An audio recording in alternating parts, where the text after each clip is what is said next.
Alors, Bezrat Hashem, on va continuer avec le chapitre 2, qui est en fait la troisième partie de l'Hidrazuta. Donc, on a parlé de ce qu'on appelle le crâne, la Keter, donc qui est la première séphira du monde. Cette Keter représente ce qu'on appelle le Partsouf Ari Hanpin. Partsouf, c'est-à-dire un monde qui contient lui-même 10 séphirotes, qui sont organisés en 3 axes. Un axe de droite, qui est Chesed, un axe de gauche qui est Goura, un axe central qui est Rachamim. Chesed, ça veut dire bonté, Gvura, ça veut dire restriction, et Rachamim, ça veut dire pitié. Le grand visage, il est appelé donc Ari Hanpin, il n'a ni commencement ni fin. C'est-à-dire que par rapport à nous, il est infini. Souvent, il est appelé lui-même Ensof. À ne pas confondre avec le Ensof lui-même, qui est la lumière qu'Hachem a créée en premier, qui était sa première création, qui n'a rien à voir avec le Ari Hanpin, qui est lui-même considéré comme Ensof par rapport à nous, référentiellement à nous. Nous, on est dans ce qu'on appelle la séphira Malchut de Malchut.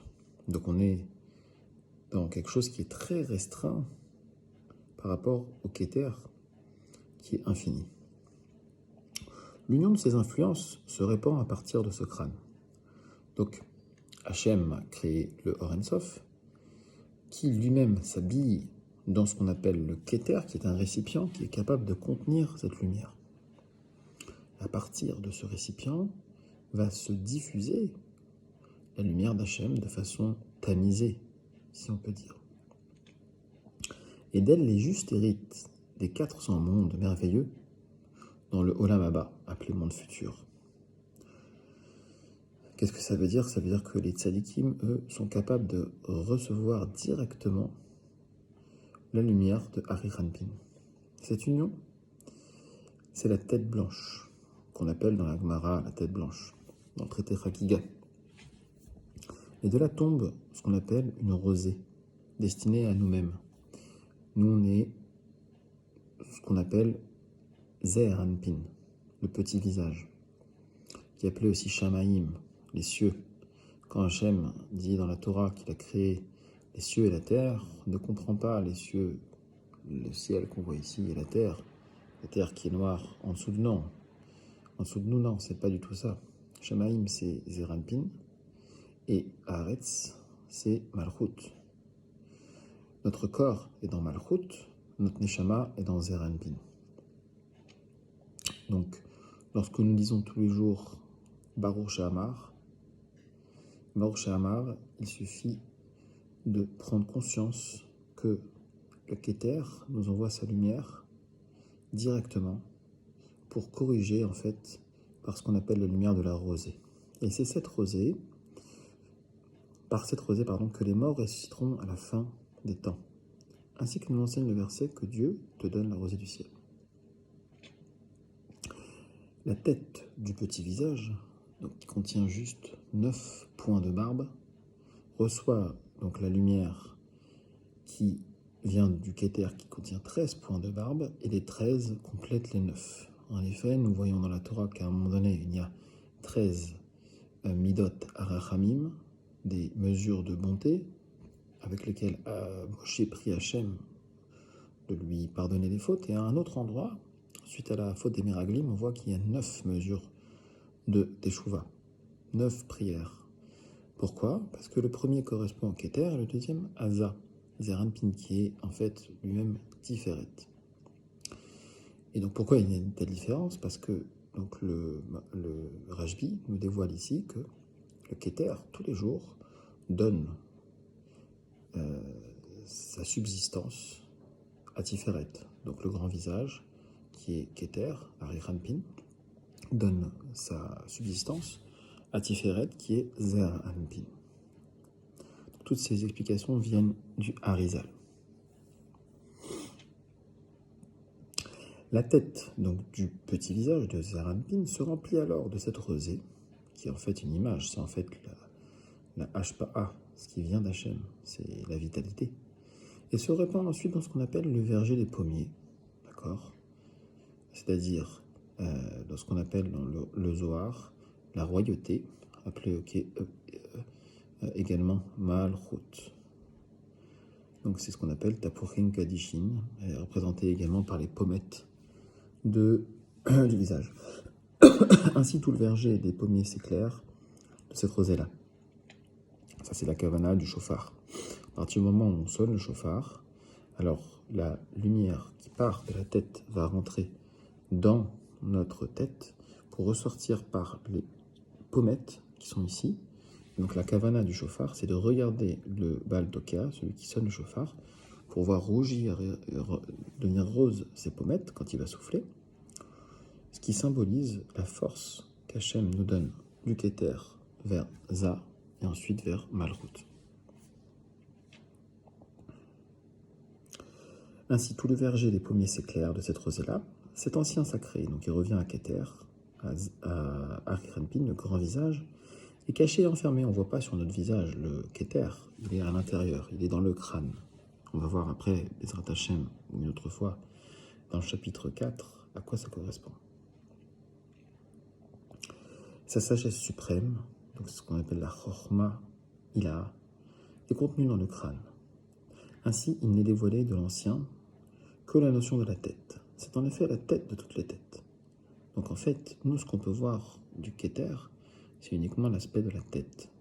La tête, qui est en fait, nous, la tête de Za, recouvre la tête de Harir. Donc dans notre tête, on a une autre tête. C'est-à-dire que notre tête, qui est une peau, renferme une autre tête qui renferme un os, qui elle renferme même une autre tête qui renferme les méninges, qui renferme une autre tête qui est le cerveau, qui renferme encore une autre tête qui correspond aux ventricules cérébraux, qui sont en fait ce qui contient le liquide céphalorachidien.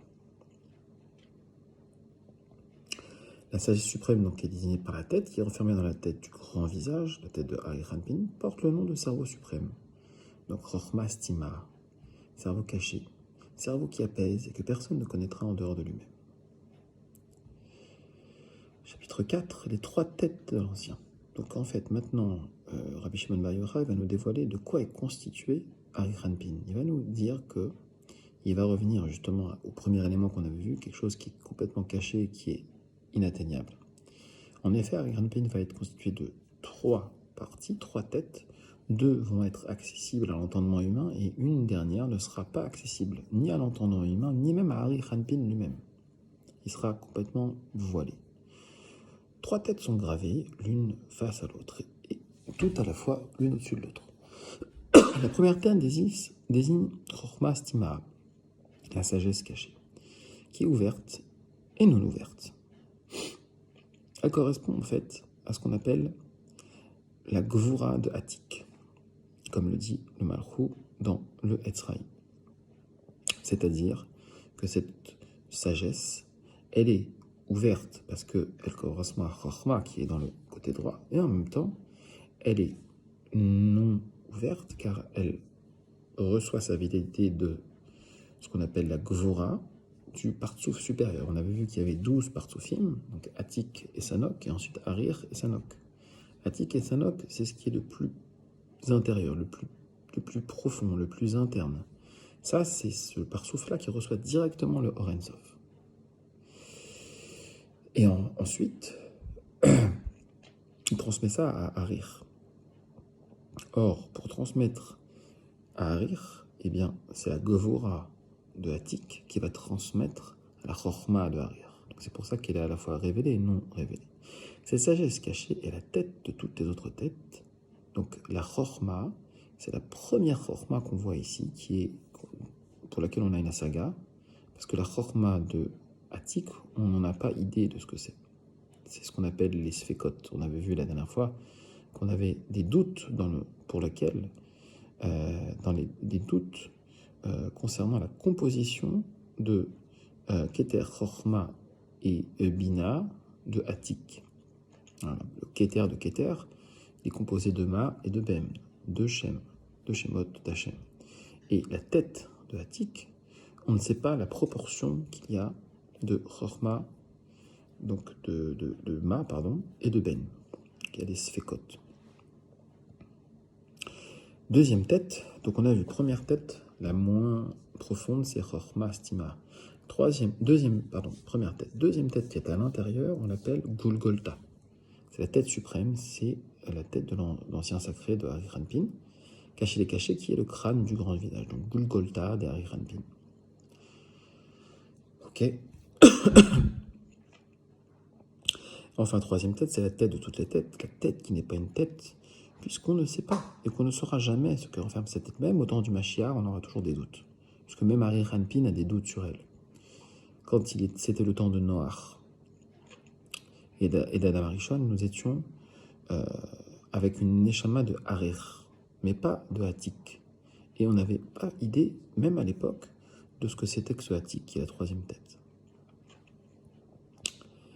C'est la tête de toutes les têtes, la tête qui n'est pas une tête, puisqu'on ne sait pas et qu'on ne saura jamais qui renferme cette tête, ce que renferme cette tête. Ni la sagesse, ni l'intelligence du cœur ne peuvent l'appréhender. Donc ni notre Chorma, ni notre Bina ne peuvent appréhender, parce qu'il y a des doutes. C'est les deux en même temps. C'est-à-dire qu'il y a à la fois deux Shem, un Shem Ma, un Shem Ben, ou alors deux Shem Ma, deux Shem Ben, ou 4 et 4. Mais c'est en même temps. Le Hari explique ça dans le Shaharatik. Il dit que toutes ces possibilités sont valables en même temps. Donc pour nous, il n'y a pas possibilité de comprendre, si ce n'est peut-être aujourd'hui avec la physique quantique, que deux choses différentes existent en même temps. C'est elle dont l'Écriture parle lorsqu'il dit « Enfuis-toi dans ton pays », dans Bamidbar, ou encore dans Ézéchiel, et les Chayot sacrés allaient et venaient. C'est pour cette raison que Ari Ranpin, qui est le crâne du grand visage, est appelé Aïn, néant, puisque le néant dépend aussi de lui. Donc le but de la Torah, c'est de transformer le Ani, le moi, donc la Gahava, en Aïn, le néant, la Anava, pour comprendre que finalement, non seulement on ne peut pas comprendre ce que c'est le Créateur, mais même le premier récipient qui contient la lumière du Créateur, qui n'est pas le Créateur lui-même déjà on ne peut pas le comprendre. Tous les cheveux, alors maintenant c'est intéressant le rapport avec le Homer, tous les cheveux et les poils, c'est-à-dire les rigueurs, qui sortent du cerveau caché, sont lisses et égaux. Ainsi la nuque demeure cachée. Qu'est-ce que ça veut dire? Ça veut dire que les poils de la barbe et les poils des cheveux, qui sont des rigueurs, puisque en fait elles vont contenir de façon séparée, elles vont séparer la lumière qui est à l'intérieur, qui est une lumière qui est infinie, qui est Ensof, comme on l'a vu juste avant, dans le chapitre 3. Donc pour que ça puisse sortir sans abîmer ce qui est en dessous, alors ça va sortir de façon séparée, en plein de petites racines qui correspondent aux racines des poils et aux racines de la barbe. Il est tout, puisqu'il est l'ancien exprimé par une lumière. Tout en lui est joie, miséricorde, et sa clémence reste invariable. C'est-à-dire que même cette dissimulation de lumière qui correspond à la sortie des poils est elle-même une miséricorde. C'est pour ça que plus on laissera pousser la barbe et les cheveux pendant la période du Homer, plus on aura de miséricorde, donc de pitié dans le monde, pas seulement pour nous-mêmes, mais aussi dans le monde entier, pour toute l'année. Il s'exprime en nous par les 13 degrés de clémence.